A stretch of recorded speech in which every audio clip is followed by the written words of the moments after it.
காலேஜ்ல படிக்கிற பசங்களா இருக்கட்டும், ஸ்கூல்ல படிக்கிற பசங்களா இருக்கட்டும், போராட்டத்துக்கு அனுப்பாதீங்க. காலேஜ்ல படிக்கிற பசங்களா இருக்கட்டும், ஸ்கூல்ல படிக்கிற பசங்களா இருக்கட்டும், போராட்டத்துக்கு அனுப்பாதீங்க. Hats off to Tamil Nadu youngsters. இளைஞர்கள் இந்த போராட்டத்தில் இறங்குறதுனால தான் இதுக்கான தீர்வு கிடைக்கும். என்னது போடா போட்ட நடிகர் சங்கம் சார்பாக ஒரு ஒன்று சேர்ந்து காவிரி நதி பெற்றுத் தருவதற்கான விஷயங்களை ஏதாவது செய்வதற்கான முன்னெடுப்பு There will be no politics in நடிகர் சங்கம். இல்ல முந்தைய நிர்வாகங்கள் வந்து செய்திருக்காங்க, நீங்களும் கலந்துருக்கீங்க, பல்வேறு விஷயங்கள் செய்திருக்கீங்க. அதே போன்று பொது பிரச்சனைகள் வரும்போது நாங்க போராட்டத்தில் அவங்களை ஆதரிச்சு, யங்ஸ்டர்ஸ் ஆதரிச்சு நடிகர் சங்கம் நாங்க இறங்க போறோம். சார் இவனுக்கு என்ன பண்ணணும் சார்? உங்க டேக் என்ன ஜல்லிக்கட்டுல? ஒரு தீர்ப்பு கொடுத்ததுக்கு அப்புறம் அதை விமர்சிக்கிறதோ இல்ல அதை பத்தி கருத்துக்கள் சொல்றதோ எனக்கு உண்மையிலேயே உடன்பாடு இல்ல.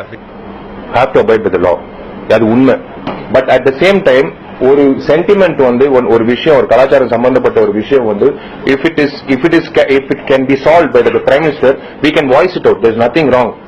இதுக்கு மேல ஒரு வார்த்தை பேசினா விஷால் என்ற ஒரு தமிழனா போறேன். నువ్వు తెలుగు అబ్బాయి నేను ఈ సినిమాని తెలుగు తీసుకెళ్తాను. ஏதாவது ஒரு போதையை போட்டுக்கிட்டு திரும்ப தமிழை இழிச்சவாய் நினைச்சீங்கன்னா